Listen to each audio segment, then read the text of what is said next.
بسم اللہ الرحمن الرحیم۔ میرا نام رباب ہے۔ میں ایک ان پڑھ گھرانے میں پیدا ہوئی۔ ان پڑھ اور روایات پرست گھرانے میں پیدا ہونے کے باوجود مجھے اپنی مرضی سے زندگی گزارنے کا حق حاصل تھا۔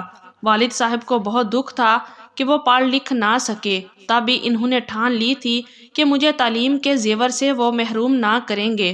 حالانکہ ہمارے خاندان میں لڑکیوں کی تعلیم کو عیب تصور کرتے تھے، میرے منہ سے نکلی ہوئی بات کو وہ حکم کا درجہ دیتے تھے۔ مجھے بھی تعلیم حاصل کرنے کا شوق تھا۔ امی جان دوسرے بچوں کی ولادت کے وقت فوت ہو گئی۔ چھوٹی سی بچی کی پرورش ایک بڑا مسئلہ تھا۔ میں ان دنوں دوسری جماعت میں پڑھتی تھی اور مشکل سے میں 7 برس کی تھی۔ ایک روز پھپھو فاطمہ گھر آئی اور والد سے کہا، تم دوسری شادی کر لو، اس ننھی بچی کو میں نہیں سنبھال سکتی۔ میرے اپنے بچے چھوٹے چھوٹے ہیں اور گھر کا سارا کام بھی مجھے کرنا پڑتا ہے۔ فاطمہ پھپھو ابو کی سکی بہن نہیں تھی، دور کے رشتے سے ان کی کزن تھی۔ امی کی وفات کے بعد والد نے مجھے اور میری چھوٹی بہن کو ان کے سپرد کر دیا تھا۔ فاطمہ پھپھو کے خود 8 بچے تھے، 4 بیٹیاں اور 4 بیٹے۔ سب سے بڑا بیٹا 16 برس کا تھا، باقی تمام بچے چھوٹے تھے، بہت شرارتی تھے، مجھے تنگ کرتے تھے۔ اسی صورتحال میں والد کو دوسری شادی کیے بنا کوئی چارہ نہ تھا، حالانکہ وہ دوسری شادی نہیں کرنا چاہتے تھے۔ بہرحال فاطمہ پھپھو نے ہی رشتہ تلاش کر کے ابو کی شادی کرا دی۔ نئی ماں پہلے سے طلاق یافتہ تھی۔ والد نے امی کو سمجھا دیا تھا، دیکھو میں نے ان 2 بچیوں کی خاطر تم سے شادی کی ہے، میری بچیوں کا خیال رکھنا اور ان کو ماں کا پیار دینا۔ شروع میں تو آسیہ امی نے ہمارا خیال رکھا، جلد ہی وہ ہماری نگہداشت سے تنگ آ گئی۔ اس نے ہمیں اپنے لیے مصیبت سمجھ لیا۔ ماں چاہتی تھی کہ میں اسکول نہ جاؤں بلکہ اپنی بہن نائلہ کو سنبھالوں، جبکہ والد نے سختی سے کہہ دیا تھا کہ رباب ہر حال میں اسکول جائے گی، اس کو اسکول سے ہٹانے کے بارے میں کبھی سوچنا بھی مت۔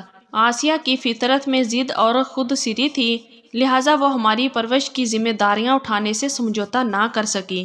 پھر جب خدا نے اس کو بیٹے کی نعمت سے نوازا تو وہ مزید لاپرواہ اور مغرور ہو گئی۔ وہ ہر صورت میں ہم سے چھٹکارا پانے کا سوچنے لگی۔ میری بہن نائلہ ابھی صرف سال بھر کی تھی کہ ماں نے اس سے بے رخی برتنا شروع کر دی۔ ایک روز میں اسکول گئی ہوئی تھی اور ابا روزی روٹی کے لیے گھر سے باہر تھے۔ ماں نے ہانڈی میں ساگ ابالا اور اسے چولہے سے اتار کر فرش پر رکھ دیا۔ وہ اندر اپنے بیٹے کو دودھ پلانے کے لیے چلی گئی۔ نائلہ پاؤں کے بل چلتی ہوئی کمرے سے برآمدے میں آئی اور گرم گرم ساگ کی بری ہانڈی سے وہ جل گئی۔ پھر ایک چیخ بلند ہوئی۔ نائلہ بری طرح جل چکی تھی۔ جب ماں نے چیخ سنی تو باہر آئی۔ نائلہ گرم ساگ سے جل کر تکلیف سے بے ہوش ہو چکی تھی۔ ماں نے کھیتوں میں کام کرتے مزدوروں میں سے ایک کو آواز دے کر بلایا اور کہا، جا کر میرے میاں کو خبر کرو کہ اس کی بیٹی جل گئی ہے۔ ابا نزدیکی ذمہ دار کے ڈیرے پر تھے جب تک ان کو خبر ہوئی اور وہ گھر آئے۔ ہسپتال جانے سے پہلے میری بہن نائلہ اس دنیا سے رخصت ہو چکی تھی۔ اس سانیہ سے میرے والد کے دل کو سخت صدمہ پہنچا۔ میں بھی دکھ سے نڈال ہو گئی تھی، لیکن ہم کیا کر سکتے تھے؟ ہماری آہیں تو نائلہ کو واپس نہیں لا سکتی تھی۔ وہ پاکیزہ روح جنت کی روح تھی، سو جنت میں چلی گئی۔ وقت گزرنے لگا۔ نائلہ کی وفات کے بعد ابا بہت چپ چپ سے رہنے لگے تھے۔ اللہ نے آسیہ امی کو ایک اور بیٹے سے نواز دیا۔ ابا نے بھیڑ بکریوں کا کاروبار شروع کیا۔ ہماری تھوڑی سی زمین تھی جس پر ابو نے بکریوں کا باڑہ بنا دیا۔ ریوڑ پالتے تھے، بے وپاری ریوڑ خرید کر لے جاتے۔ رفتہ رفتہ آمدنی میں برکت ہونے لگی۔ اب میں 9ویں میں تھی، سالانہ امتحان قریب تھے۔ انگریزی اور حساب میں کمزور تھی اور پڑھانے والا بھی کوئی نہ تھا۔ انہی دنوں امی کا ایک کزن شہر سے ان کو ملنے کے لیے آیا۔ وہ کالج کا طالب علم تھا، اس کی انگریزی اچھی تھی۔ آسیہ امی نے بھی کہا کہ تم اس کو پڑھا لیا کرو جب تک یہاں ہو، تم کو امتحان کی تیاری کروا دے گا۔ ابا نے اجازت دے دی اور روز علی سے 1-2 گھنٹے میں پڑھنے لگی۔ میں خوش تھی کہ اب ضرور میں کامیاب ہو جاؤں گی۔ ایک روز آسیہ امی کی ماں بیمار ہو گئی، وہ ان کو دیکھنے کے لیے چلی گئی۔ ابو بیوہ پاری کے ساتھ پہلے ہی گھر سے نکل گئے تھے۔ اتنے میں علی آیا۔ میں نے دروازہ کھول دیا۔ امی نظر نہ آئی تو پوچھا، باجی کہاں ہے؟ باہر گئی ہیں، میں نے جواب دیا۔ اچھا تم کتابیں نکالو، تھوڑا سا پڑھ لو، آج میرے پاس وقت کم ہے۔ کسی دوست کے پاس جانا ہے۔ میں کتابیں لے آئی اور پڑھنے بیٹھ گئی۔ علی توجہ سے مجھے پڑھا رہا تھا۔ پڑھاتے پڑھاتے نہ جانے اسے کیا ہوا کہ اس نے میرا ہاتھ پکڑ لیا۔ میں اس کے غلط ارادوں سے واقف نہ تھی، اتنی سمجھ بھی نہ تھی مجھ میں، مختصر یہ کہ خود کو اس کے برے ارادوں سے میں نہ بچ سکی۔ یہ کہہ کر وہ گھر سے چلا گیا کہ کسی کو مت بتانا، اگر بتایا تو آسیہ باجی سے تمہاری شکایت کروں گا، پھر ان کا غصہ تو تم جانتی ہو نا۔ میں سوتیلی ماں سے بہت ڈرتی تھی، اگر انہیں کچھ بتاتی بھی تو وہ علی کو دوشی نہ ٹھہراتی، سارا الزام میرے سر ڈال کر الٹا مجھے ابا سے پٹواتی۔ علی اگلے دن واپس کراچی چلا گیا اور پھر ہمارے گھر کبھی نہ آیا۔ مجھے علم نہ تھا کہ ایسی غلطیوں پر کوئی مصیبت بھی بن جاتی ہے اور خمیازہ لڑکی کو بھگتنا پڑتا ہے۔ میں ان دنوں بامشکل 14 برس کی تھی۔ علی کو گئے ہوئے 2 ماہ ہوئے تھے کہ ایک دن جب ابا باڑے میں اپنے ریوڑ کو گھاس ڈال رہے تھے، اچانک زہریلے سانپ نے ان کو ڈس لیا اور ان کو سانس لینے کی بھی مہلت نہ دی۔ وہ جہاں کھڑے تھے چند قدم چل کر گر پڑے۔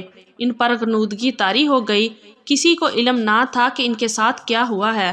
ہم سمجھے وہ کھیتوں کی طرف گئے۔ جب مغرب ہونے لگی تو امی نے مجھے کہا، تیرا ابا ابھی تک نہیں آیا، حالانکہ اس وقت وہ دودھ دھونے ضرور آتا ہے، ذرا دیکھ کہیں باڑے میں نہ ہوں۔ میں نے باڑے میں جھانکا تو ابو کو فرش پر گرا ہوا دیکھا۔ میں دوڑی ہوئی امی کی طرف گئی اور ان کو بتایا کہ ابا زمین پر گرے ہوئے ہیں۔ وہ بھی دوڑتی ہوئی آئی، مگر وہ تو مر چکے تھے۔ ماں تو جو روئی سو روئی، مگر میری تو سچ مچ دنیا اجڑ گئی۔ میرا کون تھا والد کے سوا؟ ابا کی وفات کو ابھی 2 ماہ ہی گزرے نہ تھے کہ میں بیمار پڑ گئی۔ 2 قدم چلتی تو گرنے لگتی۔ عجیب سی کیفیت تھی۔ ماں سمجھتی کہ باپ کی موت کا صدمہ ہے، لیکن جب حالت غیر ہونے لگی تو ماں مجھے حکیم کے پاس لے گئی۔ اس نے میری آنکھیں چیک کی اور کہا، اسے کسی لیڈی ڈاکٹر کو دکھاؤ۔ امی عدت میں تھی، شہر نہ جا سکتی تھی۔ ہمارے گاؤں میں ایک ہیلتھ سینٹر تھا جہاں لیڈی ہیلتھ ورکر بیٹھی ہوئی تھی۔ آسیہ امی مجھے اس کے پاس لے گئی۔ اس ہیلتھ ورکر نے مجھے دیکھا تو ماں سے کہا، تمہاری لڑکی سے کچھ غلطی ہو گئی ہے، اب تمہاری عزت داؤ پر لگی ہے، معلوم کرو کس سے اس کی دوستی ہے، اگر کسی سے شادی کر لو تو عزت بچا پاؤ گی، یا پھر اس کا کوئی دوسرا حل سوچو۔ یہ سن کر ماں کا رنگ پھیکا ہو گیا، مجھے گھر لا کر مارنے لگی۔ آخر تجھے اتنی سی عمر میں کیا سوجی؟ کس سے خفیہ طور پر تو نے رشتہ جوڑ لیا ہے؟ اس لیے تو تیرے ابا سے میں کہتی تھی کہ اس کو سکول نہ بھیجا کرو، زمانہ خراب ہے۔ زمانہ کیا خراب ہے؟ ارے تو خود ہی خراب ہے، اب میں تیرا کیا کروں؟ بہت اصرار پر میں نے علی کا نام لیا تو وہ مجھے پیٹنے لگی۔ کم بخت، اپنے اصلی عاشق کو بچانے کے لیے میرے علی پر تہمت ڈال رہی ہو، اب تو میں ایک پل بھی تجھے نہ رکھوں گی۔ اگلے دن اس نے تانگا منگوایا اور مجھے ساتھ بٹھا دیا۔ جب دوسرا گاؤں آیا، تانگے سے اتر گئی اور مجھے ویرانے میں دھکا دے دیا کہ جہاں دل کرے چلی جاؤ، اب میرے گھر لوٹ کر تم کبھی مت آنا۔ میں اس ویرانے میں ایک پتھر پر بیٹھی رو رہی تھی، سوچ رہی تھی اب کہاں جاؤں، کیا کروں۔ تھوڑی ہی دیر گزری تھی کہ ایک بزرگ اور ان کا بیٹا ادھر سے گزرے۔ انہوں نے مجھے اکیلے بیٹھے دیکھا تو سڑک سے اتر کر میرے پاس آ گئے۔ انہوں نے پوچھا، بیٹی یہاں کیوں بیٹھی ہو اور تم کیوں رو رہی ہو؟ میں نے ان سے کہا، میری ماں سوتیلی ہے اور باپ میرا فوت ہو گیا ہے۔ سوتیلی ماں مجھے یہاں چھوڑ کر چلی گئی ہے، میرا کوئی دوسرا گھر نہیں، تم ہمارے ساتھ ہمارے گھر چلو۔ گھر میں میری بیوی ہے، میرا ایک بیٹا ہے، لیکن کوئی بیٹی نہیں ہے۔ تم میرے ساتھ چلو، مجھے اپنے باپ کی جگہ سمجھو، میرا اعتبار کرو۔ مزید کچھ سوچے بنا میں ان کے ساتھ چل دی۔ وہ مجھے اپنے ساتھ نزدیکی گاؤں لے آئے جہاں ان کا گھر تھا۔ ایک بوڑھی عورت کھانا پکا رہی تھی، ان بزرگ کی شریک حیات تھی۔ میں نے مختصر انہیں اپنی روادات بتائی۔ بوڑھی عورت نے مجھے گلے لگا لیا، وہ نیک عورت تھی۔ 2 دن ڈر سے کچھ نہ بتایا کہ کہیں یہ بھی مجھے گھر سے نہ نکال دے۔ آخر بتانا تو تھا کیونکہ میری طبیعت کچھ ٹھیک نہ تھی۔ بوڑھی عورت نے تحمل سے میری بات سنی، بجائے غصہ ہونے کے اس نے مجھے تسلی دی، اور جب رات کو اس کا شوہر اور بیٹا آئے تو ان کو حقیقت سے آگاہ کیا۔ وہ سوچتے رہے کہ اب کیا کرنا چاہیے۔ بالآخر ان کے لڑکے نے فیصلہ کر لیا۔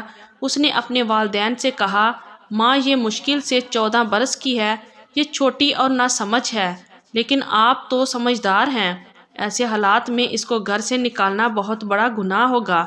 آپ ساتھ والے گاؤں جائیے اور اس کی سوتیلی ماں سے مل کر حالات معلوم کیجیے۔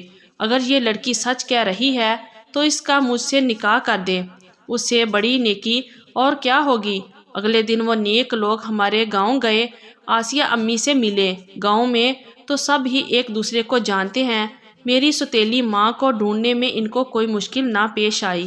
بزرگ خاتون نے ان سے ان کی بیٹی کے بارے میں پوچھا، وہ کہنے لگی آوارہ تھی، کسی کے ساتھ بھاگ گئی۔ تب انہوں نے کہا کہ وہ بھاگی نہیں، ہم کو ویرانے میں ملی ہے اور وہ ہمارے پاس ہے، اگر کہو تو ہم اس کو تمہارے پاس لے آئے۔ ماں نے جواب دیا، اب میرے گھر میں اس کے لیے کوئی جگہ نہیں، اس کو یہاں مت لانا، وہ بہت جلد بدنامی جنم دینے والی ہے۔ اگر یہاں اسے ایسے حال میں لے آئے تو گاؤں کے لوگ اس کے ساتھ ساتھ مجھے بھی یہاں سے نکال دیں گے۔ اب اتنا تو کہہ سکتی ہوں کہ اپنی مرضی سے وہ بھاگ گئی ہے، پھر کیا کہوں گی۔ بزرگ خاتون کو ساری کہانی سمجھ میں آ گئی۔ انہوں نے کہا، اگر ہم اس کو پناہ دے کر اپنی بیٹی بنا لیں تب تو آپ کو کوئی اعتراض نہ ہوگا، اگر ایسا کرتے ہوئے تو خدا آپ کا بھلا کرے گا، کیونکہ گاؤں والے تو اس کو یہاں رہنے نہیں دیں گے۔